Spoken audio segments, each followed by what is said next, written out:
Now let's talk to senior lecturer at the Ruskin University, London, Dr. Tony Agbans, who speaks to us virtually from the UK in London. Welcome to the program.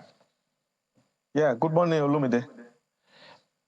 As did Crimea go, so will these other regions of Ukraine go, Luhansk, the Zaporizhia region, and the other areas where there's to be an election where President of Russia, Vladimir Putin, says this will make authentic their integration into Russia.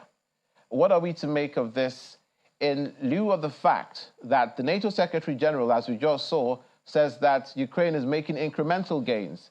If they're making such gains, how is it that that area is so peaceful that they can hold elections for them to be integrated into Russia? Yeah, thank you for that question. I was listening to your intro before I came in, a very robust one at that. When you look at some of the news filtering in from Ukraine and Russia at this material point in time, it is very disappointing. It is energy sapping for lovers of peace across the world. And I must tell you that this crisis is going to a level of senselessness at the moment. Apologies for my language. Because it's so disappointing that just a week after the United Nations General Assembly, all the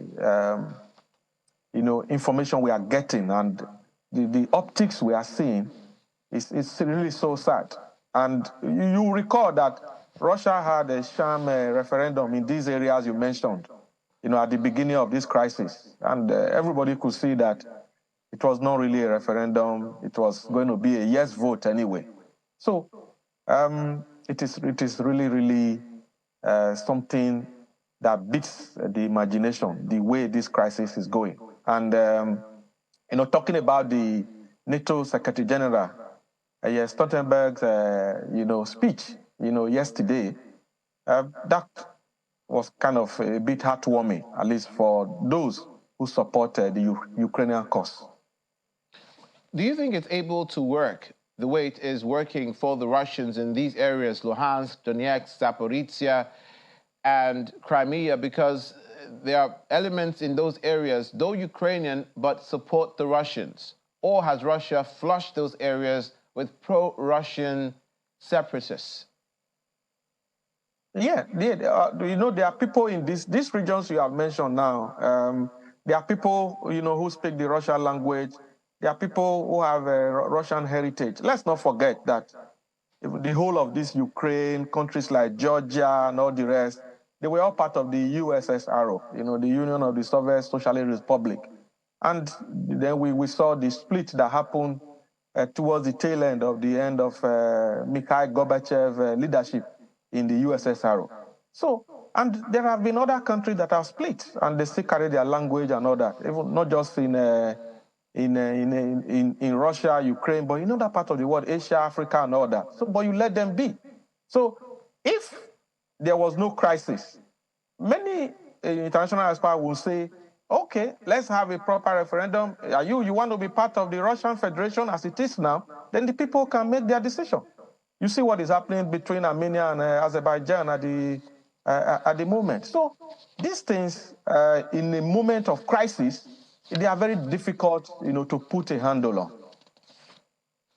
Russia is ramping up defense spending to the trillions of rubles, also translating into trillions of dollars. The first thing that jumped into my mind was next year as well. That is for 2024, they're projecting, is the same year that President Vladimir Putin is up for his term limit to be up. And he had previously, prior to this, said he will not seek re-election. It doesn't seem that will be the case. No, definitely. Olumide, you and I know that he's going to definitely seek re-election. There's no way he's going to, leave the stage at this point where, according to, the Russian government, they are the one that is, that is being, attacked. Their sovereignty, their territorial integrity is being stretched. So definitely he's going to contest. But when I heard you mention the budget, $111 billion, that is almost 70% of their current budget. Yeah. So, and I think the defense minister was even saying that this for national defense is now their priority. So the message the Russians are sending to the other parts of the world is that they are in this war for the long haul. So they are not, going to retreat. They are not going to stop this aggression. Just early this morning, Ukrainian infrastructure was hit by missiles. Yesterday, 3 women were killed in Kherson, and this has continued on. Even on the Russian side, some Ukrainian drones, destroyed some electrical grid in the Kursk region in the southwest of Russia. So the way this crisis is going is deepening, it is escalating, and it's just, like I said, it's just so sad that the whole world is just watching and gaping, and nobody is really doing anything about it. So with this increase in defense budget, you will see that the Russians, and they are very ready, and they are not ready to back down yet. Speaking of those escalations, Romania has pointed out that drone debris has fallen again on its borders with Ukraine in the areas of Odessa where Russia is attacking. Now, it has been complained about by elements in Romania, even though the Prime Minister says there's nothing to see here, we're not being attacked. The drone debris that was even found wasn't operational to the extent that it was a danger to any of our citizens. But these are the collateral effects of this war. What's your point or your view? Absolutely. They are the collateral effect. We could even say they are the ripple effect. It is expected when there is a crisis, nations around the border and the perimeter, they are bound to be affected. We know this kind of thing has happened with Poland before, and some people died. So it is expected. And at the end of the day, if you look at the nations that are bordering Ukraine, a lot of them have been drawn into this crisis. Refugees have moved in. And even their own economy is affected. You saw the problem with the grain issue, that because of Russia not resigning the Black Sea grain agreement, so most of these grains to enter Europe, they had to go through Poland and Romania and all the rest, and it was affecting their own agricultural economy. So definitely these other neighboring countries near Ukraine, they are having some real indirect impact from this war. And when you even stretch it further, I think the entire world, the global economy is reeling from all this. The Romanian president seemed to be on a different page than the Romanian prime minister. He seemed to be more upset about the incident, and he brought up the fact that they are NATO members. What will it take for NATO to get involved if Russia carelessly or unintentionally caused that incident to occur that would affect a NATO member? Yeah, I think at that point, Article 5 will be activated. But I think for me, this looks more like a splinter attack. It wasn't indirect. So this is not likely going to cause activation of that clause in the NATO treaty. So, and Russia, when you look at Russia, I tell people, and you look at the history of that country, when they were even USSR, they are very deft. It's a strategic country. They don't just do things anyhow. They are like chess masters. They play the game. So I don't think Russia will be that, naive to attack a NATO country. They won't do that.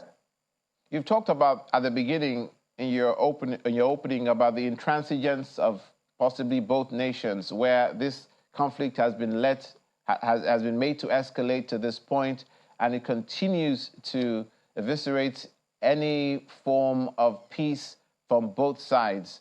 At this juncture that we are you hopeful or pessimistic that next year will be the same as this year or even worse?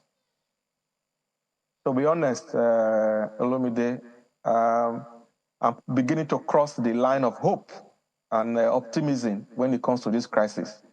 especially when during the United Nations General Assembly, the 78th session that just took place in New York, nothing concrete was done. And for many of us, it just goes to show that the UN, as a global body, has once again, failed in its core responsibility and core assignment of maintaining global peace. So it was just all talk and speeches, and nothing concrete was done. So I am not really optimistic, and when you look at it, the way the Russians are increasing their defense budget, even NATO and the EU, they are saying that they are going to increase their own defense budget as well. They are going to increase their support for, Ukraine in terms of supply of military artillery and all that. And then the US election is coming up in 2024. So there is a lot of dynamics that are going to come into play. The Republicans, their body language is not, really, some of them, not all, but some of the major players in the Republican Party, they are not really in support of continuous military, aid to Ukraine. So all these are some of the interplay of forces that we're going to see as we move into the year 2024. The crisis is not going to abate as it seems at the moment. And that body language, as you brought it up, Dr. Agbons, is very good that you did so, because it has caused for there to be a potential government shutdown of the United States because of the funding that will not be released, because of the issues concerning elements in the spending bill that some of the Republican Party members, senators, and congressmen say should not fly because they are not in consensus with the American dream, if you like. So they are going to withhold funding, except some sort of subsidiary funding or temporary funding that will be passed, that will be debated on Sunday for November, to end in November 17th. And the bone of contention is the war in Ukraine, the money, $6 billion added to their spending bill to be given to Ukraine. Is this a red flag? Yeah, absolutely. It is it's a big red flag. And when you even look at the US, a lot of the Republicans are saying that they have their own internal issues to face. They cannot, the US is, I think, is the number one, supporter, is the number one in terms of, military aid to Ukraine and humanitarian aid and all that. So, like I said, these are some of the, forces at play, that is coming in to bear.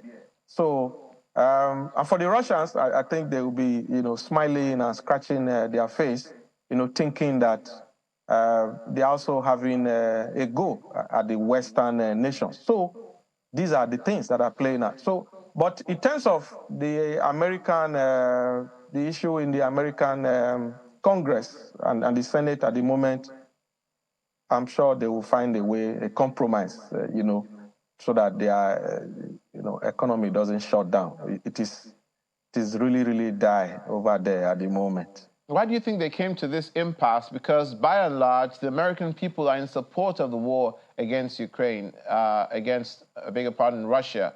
They're in support of Ukraine. And it's bipartisan support, both sides of the aisle. But it seems as the war kept on and more aid kept going to Ukraine, some people are changing their minds. Is someone dropping the ball not to carry the American public along? Absolutely. Just like here in the UK, the American public, they are in support. A lot of them believe that Russia cannot, just invade a sovereign nation in modern day 2022, 2023 is going on. So people are in support. But as you would expect, once, the finances begin to go down, once other needs of a supporting country begins to come in, people begins to, get tired. What we are seeing now with regards to this Russia-Ukraine war is that it's war weariness on every side, every country that is involved. nations are becoming weary. And like we have always said on this program, high time people come to the negotiating table and talk face to face.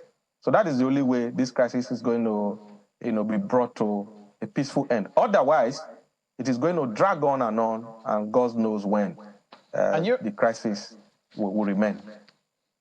You called it war weariness. Some analysts go as far as to say that at this point it's a frozen war. In the UK, where you are, where Rishi Sunak has been a friend of Vladimir Zelensky, traveled there and extended all the goodwill and help that the UK can and does support Ukraine with, does that sentiment remain? Yeah, the sentiment remains. Many in the UK still believe that the support to Ukraine by the UK is the right thing to do, and they are ready for it to continue. But like we always say, you can never say for how long people will be able to endure, the harsh economic realities and the, huge defense spending. Even the UK, their defense spending will need to go up because a lot of these military hardware, equipment, and artillery that are being sent across, you have to replenish them. So that is the point where things are.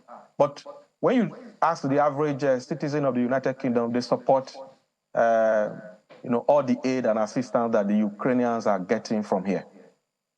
Thank you, Dr. Tony Agbans, for your insights and contributions this morning on the Russian invasion of Ukraine. Thank you very much. It's been my pleasure.